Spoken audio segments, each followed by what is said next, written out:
Сәлеметсіздер ме 4-ші сынып оқушылары? Бүгін сіздермен математика пәнін бастаймыз. Бүгінгі сабағымыздың тақырыбы қарама-қарсы бағыттағы қозғалысқа берілген есептер. Оқулығымыздың 110-111 беттері. Жаңа сабақты бастамай тұрып, балалар өткен сабағымызды есімізге түсірейік. Жылдамдықты қалай табатын едік? Уақытты, қашықтықты қалай табамыз? Қашықтықты табу үшін жылдамдықты уақытқа көбейтеміз. Ал жылдамдықты табу үшін қашықтықты уақытқа бөлеміз. Міне бүгін сол тақырып аясында есептер шығаратын боламыз. Олай болса сабақты бастайық. Бірінші тапсырмаға қараймыз балалар. Тапсырмасын оқимын. Есепке қараймыз.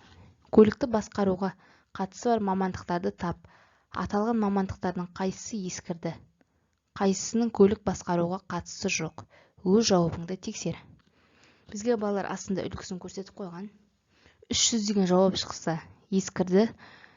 500 деген жауап шықса, көлік жүргізуге қатысы жоқ. Бірінші ұшқышты қараймыз. 30 мың жауап, мотоцикл 3 мың, ат айдаушы жауабы 300, яғни бұл ескірді. Бұл жауабы дұрыс, иә. Шопыр 90 мың, такси жүргізушісі 900, КамАЗ жүргізушісі 5 мың, жол серік 500. Яғни оның көлік жүргізуге қатысы жоқ. Бұл дұрыс. Келесі велосипедші 50, машинист 90. Есеп түсінікті ме балалар? Жақсы, жалғастырайық ендеше. Келесі оқулықпен жұмыс балалар. 110 бетке қараймыз. Мұны есіңе сақта, ережені қарамай тұрып, анықтаманы қарамай тұрып, екінші тапсырмадағы есепке қарайық. Есепте бізге балалар сызба берген. Бізге сұрақтар қойып тұр. Қозғалысқа қанша мәшине қатысқан? Иә, қозғалысқа 2 мәшине қатысқан. Қандай мәліметтер белгілі? Біріншісінің жылдамдығы белгілі. Бірінші мәшине сағатынан 40 км-мен жүрген. Ал екіншісі сағатына 60 км-мен жүрген. Тағы не белгілі? Бұл жерде тағы қашықтық белгілі. 400 метр. Бізден уақыт сұрап тұр. Уақытты табу үшін балалар екі жылдамдықты қосамыз. Енді міне мына анықтама қарасақ болады. Бір-біріне қарама-қарсы бағытта қозғалған кезде жақындау жылдамдықтардың қосындысына тең. Яғни V1 қосы V2 өтқанымыз, бірінші машине 60 км, екіншісі 40 км. Екеуін қос аламыз. Бұл автокөліктердің бір-біріне жақындау жылдамдығы. Автокөліктердің қанша сағаттан кейін кездесетінін білу үшін бастапқы ара қашықтықты жақындау жылдамдығына бөлу керек. Т деп отқанымыз S бөлу V. Т бұл жерде уақыт. Уақытты табу үшін 400-ді 100-ге бөлеміз. Сонда 4 сағат шықты оқушылар. Біздің бүгінгі жаңа тақырып түсінді ме балалар? Яғни бір-біріне қарама-қарсы екі мәшине келе жатырады. Екеуінде жылдамдықтары белгілі болса, қашықтық белгілі болса, онда біз екі көліктің жылдамдығын қосамыз. Қашықтықты жаңағы жылдамдыққа бөлеміз, сол кезде уақыт шығады. Жақсы. Үшінші тапсырманы оқимын. Екі ауылдан бір-біріне қарама-қарсы бағытта екі велосипедші шықты.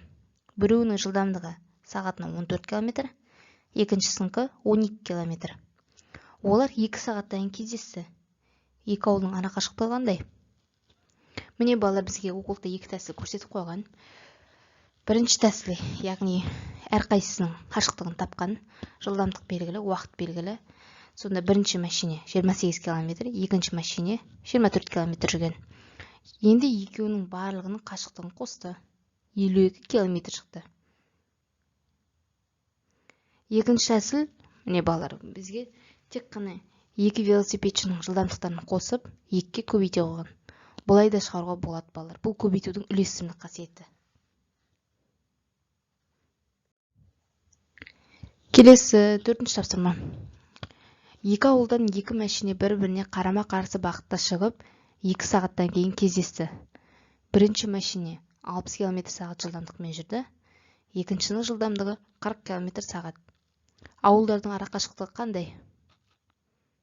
Бұл үшін жаңағы үшінші есеп қосып, бірінші жылдамдықты қосып, сағатқа көбейтеміз.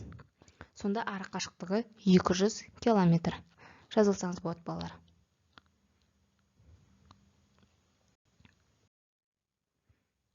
Енді есеп жалғастырамыз, балалар. 4-тің әсі.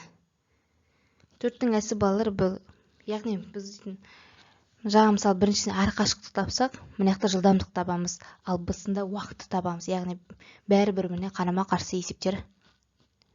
Енді әсінде екі ауылдан екі мәшине бір-біріне қарама-қарсы бағытта шығып, 2 сағаттан кейін кездесті. Бірінші мәшине 60 км жылдамдықпен жүрді. Егер екі ауылдың ара қашықтығы 200 км болса, екінші мәшиненің жылдамдығы қандай? Бізге ара қашықтық белгілі және біріншісі белгілі, уақыт белгілі және. Сонда біз бірінші жылдамдықты, қашықтықты кешірерсіздер, сағатқа бөлеміз, уақытқа, яғни 200 км-ді 2-ке бөлеміз. Содан шыққан саннан бірінші мәшиненің жылдамдығын алып тастаймыз. Сонда екінші мәшиненің жылдамдығы шығады. Енді 4-тің бысына қарайық. Ара қашықтығы 200 км болатын екі ауылдан бір-біріне қарама-қарсы бағытта екі мәшине шықты. Бірінші мәшине 60 км сағат жылдамдықпен жүрді. Екінші мәшиненің жылдамдығы 40 км сағат. Олар неше сағаттан кездесті? Есепте, балалар, ара қашықтық белгілі, жылдамдық белгілі, уақыт табу керек. Ол үшін екі жылдамдықты қосамыз, мына жаңа жақшаның 60-тың 40-қа қосып, ара қашықтықты соған бөлеміз.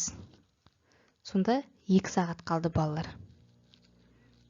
Бүгінгі сабақ түсінікті болды ма, балалар? Қарама-қарсы бағытқа белгі есептер шығара аламыз ба, балалар? Есімізге түсірейік, қайталайық, балалар. Егер екі мәшиненің жылдамдығы белгілі болса, екеуін қосып аламыз. Уақыт белгілі болса, соған көбейтеміз, сонда ара қашықтық шығады. Ал ара қашықтық пен жылдамдық белгілі болса, ара қашықтықты бөлеміз екі жылдамдыққа, яғни екеуін қосып аламыз жақшаның ішіне. Сол кезде уақыт шығады, балалар. Сабағымыз түсінікті болса аяқтаймыз. Сау болыңыздар.